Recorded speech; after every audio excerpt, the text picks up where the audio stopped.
tegas, baik hati dan tidak sombong Kak, sama kayak kecil. Disiplin, bijaksana, sosok yang bisa masuk ke masyarakat ya.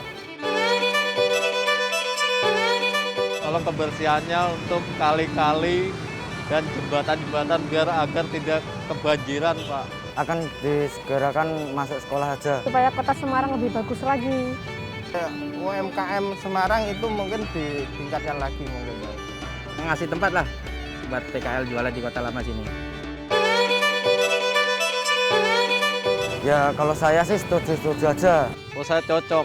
Menurut saya Bisa maju lagi. Maju jadi capres aja Pak. Kembali lagi di Ngobrol bareng Gus Miftah, Los Rarewel. Alhamdulillah kita habis sepedaan sama Mas Ganjar. Sudah ganti baju, walaupun belum mandi. Dan sudah disuguh sarapan luar biasa. Saya selalu mengatakan jika sudah tidak ada bau untuk bersandar, ada ayam bakar untuk didahar. Utamakan sarapan bukan harapan. Saya akan melanjutkan obrolan saya dengan Mas Ganjar Pranowo, tapi sebelum itu saatnya tausiah ala Gus Miftah. Nah, kali ini tausiah kita akan berbicara tentang kesabaran. Sabar itu satu kalimat yang paling mudah untuk diucapkan, tapi sangat sulit untuk dilakukan. Maka kemudian Allah Subhanahu wa taala berfirman, "Ya ayyuhalladzina amanu sta'inu bis-sabri was-shalah innallaha ma'as-sabirin." Hai orang-orang yang beriman, jadikanlah sabar dan salat sebagai penolongmu. Sesungguhnya Allah berserta orang-orang yang sabar. Dalam Al-Baqarah ayat 153. Maka saya selalu mengatakan apa? Ketika Allah memberikan kamu musibah, memberikan kamu ujian, Allah tidak memerintahkanmu untuk mencari solusi hingga penat, tetapi Allah memerintahkanmu untuk sabar dan sholat. Nah, kemudian kita juga diperintahkan oleh Allah, wasta'inu bis-sabri was-shalah, minta tolonglah dengan sabar dan sholat. Dengan sabar dan sholat. Saya selalu ditanya begini, Gus, sabar itu ada batasnya apa? Enggak ada. Sabar itu enggak ada batasnya. Tetapi sabar itu sesuai dengan proporsinya. Contoh kalau kemudian ada kepala dinas atau OPD di bawah Mas Ganjar sebagai gubernur, ada yang macam-macam, boleh dong kita marah, tentunya sesuai dengan proporsinya. Maka saya selalu mengatakan sabar akan menolong semua hal. As-sabru yu'inu ala kulli amalin. Sabar itu akan menolong kita atas semua persoalan yang kita hadapi. Maka saya sering mengatakan ketika Anda bersabar dalam menahan amarah, maka Anda telah menyelamatkan ribuan penyesalan. Karena penyesalan itu pasti tempatnya di belakang. Kenapa? Karena kalau di depan namanya pendaftaran. Kesabaranmu menjagamu tetap yakin dan pantang menyerah terhadap kesulitan yang kamu temui. Maka dalam kondisi pandemi seperti ini, salah satu hal yang bisa kita lakukan adalah dengan sabar. Dan mudah-mudahan dengan kesabaran itu akan menolong kita dan Allah segera memberikan solusi atas masalah yang kita hadapi. Amin Allahumma amin. Nah, saatnya kembali ngobrol dengan sahabat saya ini. Makasih loh Mas diajak sepedaan. Sami-sami. Wah, luar biasa ini. Dulu ini Mas Ganjar ini sepedaan dari rambut hitam sampai rambut putih Mas. Betul. Aduh. Mas, ini masa muda Pak Ganjar itu dikenal sebagai orang yang sangat produktif. Nah, bagaimana menyikapi apa ya? Satu keadaan dengan sikap Mas Ganjar yang open minded. Dengar-dengar kan dulu pas mahasiswa orangnya sangat produktif Mas Ganjar ini. Enggak lah, biasa saja. Saya bukan mahasiswa yang hebat pada saat itu. Mahasiswa yang sangat biasa-biasa saja. Mas. IPK-nya berapa sih Mas? Rahasia, Gus. Udah biasa-biasa, ra terkenal, ra populer ya. Saat di kampus nggak populer? Ya lumayan lah, artinya ada yang kenal gitu lumayan. Nah, apa yang kemudian membuat kita bisa open minded? Setelah saya diajari dulu waktu mahasiswa dengan senior saya dipergerakan semuanya itu, ternyata begitu jadi pejabat publik, lah kalau kamu tidak mau terbuka pikiranmu, terus rakyatmu mau melaporkan kamu kemana? Maka kemudian saya sampaikan di bio saya itu, ya gubernur itu hanya amanah saja. Amanah saja. Tuanku saya itu rakyat, bukan jabatan ini. Kenapa tuannya rakyat? Karena sebenarnya ketika kemudian kita mesti membawa amanah ini, intinya kan ngeladeni. Melayani ya? Melayani, sehingga saya katakan ya, pernah tersinggung sih teman-teman mengatakan, kita harus siap menjadi babune rakyat. Tersinggung, wah aku pejabat kok bawa naik ke babu, nah, gitu. Jadi waktu itu yang kemudian saya sampaikan pada kawan-kawan untuk akhirnya melayani itu harus terbuka. Maka kemudian saya minta semua membuat akun medsos, semua harus melayani dengan cepat, dengan 3 hal aja. Mudah, murah, cepat. Nah, Mas, dulu zaman kuliah pernah tergambar nggih seorang Ganjar Pranowo jadi gubernur Jawa Tengah? sama sekali tidak, sama sekali. Bahkan terjun dalam politik praktis saja tidak. Oh, Tidak. tepatnya Mas Ganjar masuk politik tahun berapa, Mas? Nah, awalnya setelah saya mulai beraktivitas, ikut diskusi, diajari demo, terus kemudian suatu ketika ada di Fakultas Hukum di UGM itu ada pohon gede. Nggih. Terkenalnya DPR dulu, DPR, apa itu? di bawah pohon rindang. Di bawah pohon rindang. Nah, Oke. di situ kemudian senior-senior saya datang. Saya ingat waktu sekitar semester 2. Datangi senior-senior saya, terus kemudian dia ngajari bagaimana cara kuliah yang baik. Waduh, ini pasti orang-orang hebat. Oh. Terus tiba-tiba saya dikasih stensilan. Zaman dulu kan stensilan tuh. Stensil. Ya, stensil itu banyak banget. Terus ini lo ujiannya nanti begini, caranya begini, saya dimentori gitu. Ternyata itu ada tulisannya di stempel gitu. Tulisannya Gemini Study Club. Gemini Study Club. Kelak kemudian hari saya baru tahu bahwa itu GMNI. Oke. Awalnya itu ya. Awalnya itu. Nah, setelah itu kami ketemu dengan mereka, terus dimasukkan di Mapala karena aktivitas kemahasiswaannya waktu itu lagi nggak bisa aktif gitu ya. Terus kemudian menggunakan Mapala itu. Nah, Dulu Mas Ganjar Mapala? Iya, Saya juga Mapala, Mas. Mahasiswa paling lama. Lulus. saya juga. Nah, saat itulah saya banyak diajari sama mereka ya, ada kemapalaan tapi juga ada yang sifatnya ideologis dan politik. Baru kemudian tahun 92 saya aktif ikut di PDI, belum perjuangan. Tahun 92. 92. Masih mahasiswa saya. Dan itulah ketemu Mbah Tarjo, terus kemudian ketemu waktu itu Mas Guru, ketemu Suryadi saat itu di Jogja waktu itu. Oh. Jadi waktu kampanye udah ikut saya. Kayaknya punya kedekatan tersendiri dengan Mas Taufik Kemas.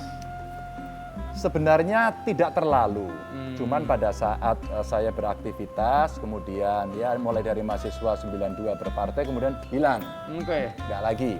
Terus kemudian saya lulus dari Jogja ke Jakarta, saya merantau ke Jakarta itu tahun 96. 96. Nah 96 itulah mulai tiap malam saya ke rumahnya Bu Mega, Oke. diantar Mbak Tarjo. Mbak Tarjo ya.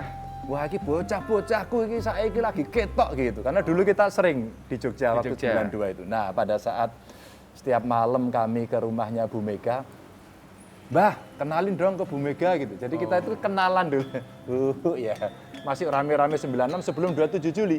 Oh, 27 Juli ya. Sebelum. Udah tulis sebelum udah tulis. Udah Ya. tulis sebelum. Nah, setiap malam saya itu di dapur di rumahnya Bu Mega di Kebagusan. Saya kelasnya ya bukan siapa-siapa, jadi nang dapur tok. Dapur ya. Nah di dapur itu setiap jam 10 malam, rata-rata jam segitu udah malam, pasti Gus Dur datang. Pasti. Ketemu Mbak Mega. Ketemu Mbak Mega, terus kemudian masuk di ruang kaca di Kebagusan itu, terus kemudian ditutup.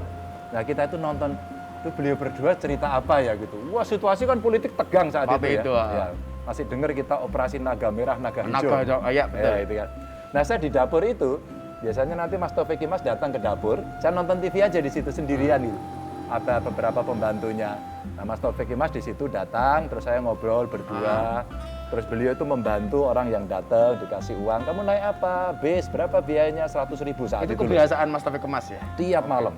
Kemudian saya nyumbang ya 50.000. Kamu berapa? 150.000. Saya nyumbang 75.000. Selalu 50%-nya. Oke. Dan disitulah saya mulai kenal sama Mas Taufik, diceritain, akhirnya ya sampai ke Dewan. Ini Tapi kalau dimarahi kita juga itu. Kita kalau kita nulis buku, itu judulnya adalah From Dapur to Gubernur.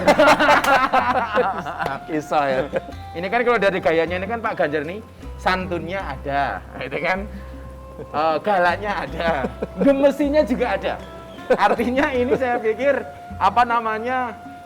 konten yang cocok. Wah, maka kemudian di masyarakat sekarang banyak orang bilang begini, Ganjar cocok sebagai calon presiden. Tanggapan seorang Ganjar Pranowo. Alah mas, ngurusi COVID era berber ngomong capres mas. Rakyat itu disambat semuanya ini. Saya harus sadar diri mas, bahwa amanah yang diberikan saya ya oleh rakyat, tugas partai kepada saya jadi gubernur. Maka saya mesti menyelesaikan dulu tugas gubernur.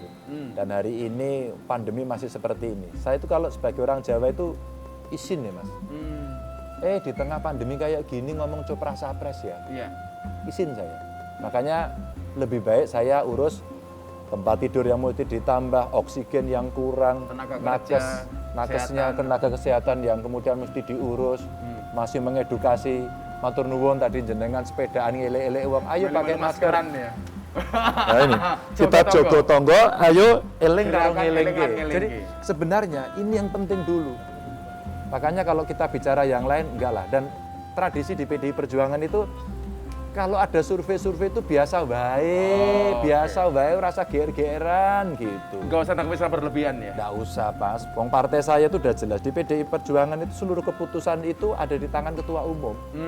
Jadi Tapi ini Mas, tadi kan salah satu inovasi Mas Ganjar itu adalah menciptakan medsos di berbagai lapisan. Iya. Justru ada kecurigaan. Ini medsos Mas Ganjar itu bukan untuk update konten kerja, tapi untuk kampanye pilpres katanya. kalau kampanyenya betul, tapi pilpresnya enggak. Oh ya, kampanye tanpa pilpres ya. Karena sebelum cerita apa rame-rame hari ini karena ada survei-survei, sejak DPR saya sudah pakai medsos. Oke. Dan medsos saya itu saya pakai di DPR saat itu untuk merawat konstituen dan berkomunikasi dengan konstituen. Maka lanjut nih jadi gubernur. Tugasin partai jadi gubernur, amanah rakyat kemudian memang diberikan kepada saya bertugas. Maka kenapa tadi saya ceritakan di depan, Nggih. seluruh OPD saya harus punya medsos. Oh. Karena dunianya hari ini itu. Iya, kalau nggak ketinggalan. Kalau enggak, Gus Gubernur, saya mau lapor. Ya, sesuk lapor nang kantor ya. Wegah, lapor dari rumah. Jalan rusak, saya nggak bisa bayar sekolah, saya nggak bisa bayar rumah sakit, rumah saya ambruk. Nah, setiap hari, Mas. Ya. Dan ini efektif, nggak usah datang, nggak usah rame-rame, diselesaikan. Itu medsos. Oke. Makanya kalau Pak Jokowi blusuan, saya bilang sekarang ada i-blusuan. Blusuan. Cukup I-blusuan. menggunakan ini ya. Pakai ini, wong teknologi ada. Itu yang kita sampaikan. Sekarang aja, Mas, penggali kubur lapor saya, Mas. Ush, bisa direct langsung ke Pak Ganjar. Loh, Ya? ada beberapa nggak tahu dapat nomornya. Ada juga seorang ibu-ibu, kemudian dia kena COVID, dia lagi menyusui, dia bingung, di Blora. Lalu apa yang terjadi? Lapor saya, lah kok untuk nomorku? Saya kirimkan ke dinas saya, ini piye cara ngerespon? Dari sisi medis gimana? Oh medis boleh Pak, yang kedua gimana? Karena ini anaknya itu kalau dikasih susu formula gumoh. Oke. Akhirnya gimana? Dalam waktu detik Mas itu, langsung disebar tep, nggak sampai 1 jam, ibu-ibu PKK sudah ngacung. Saya nyusui Pak, terus ngirimi ASI. Masya Allah Mas. Langsung ya. Dan itu adalah fungsi dari medsos salah satunya. Luar biasa. Itu maksud saya. Hampir kelupaan. Saya pernah baca tentang lapak Ganjar. Iya. Bahkan ada kesaksian gara-gara lapak Ganjar ini ada pedagang yang sampai omsetnya nyampe 60 juta loh Mas. Lapak Ganjar itu apa sih? Sebenarnya ketika pandemi berlangsung banyak UMKM kolaps. Terus kemudian mereka nggak bisa jualan. Lalu saya tanya kepada mereka, Mas, apa problemnya? Problem kami pemasaran, Pak. Dia nggak bisa jualan di online, masuk pasar digital nggak bisa. Saya undang, Mas, marketplace yang bagus-bagus, yang sudah unicorn untuk ngelatih. Mereka hanya diajari cukup 2 jam, jualan ke marketplace. Nah setelah itulah kemudian saya membuat hashtag. Hashtag saya Lapak Ganjar. Dan kita jualan setiap minggu di IG saya. Oke. Dan ternyata suatu ketika ada cerita dari Salatiga, ibu-ibu jualan masker, batik itu nggak laku, terus kemudian batiknya, kainnya dipotongin, keliriknya dipotongin, dibuatin masker lebih banyak lagi gitu kan. Terus kemudian dijual di situ.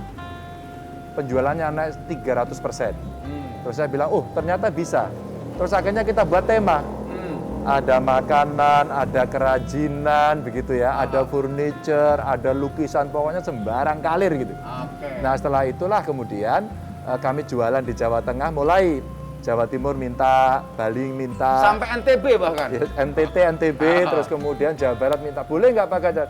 Siapa aja boleh lah kalau ini manfaat, Oke. silakan dipakai dan ya Tapi yang akhirnya nggak bisa diteruskan. satu pemirsa. Apa itu? Jadi kan yang terdampak tidak hanya UMKM, termasuk Ustadz nih. Nah, masa Ustadz ngiklan di Lapak Ganjar, tapi solusinya kalau Ustadz bukan di Lapak Ganjar, tapi Pak Ganjar sering ngundang Ustadz. Nah, dan saya pengen flashback sebenarnya ke masa kecil Mas Ganjar, tetapi sesaat lagi.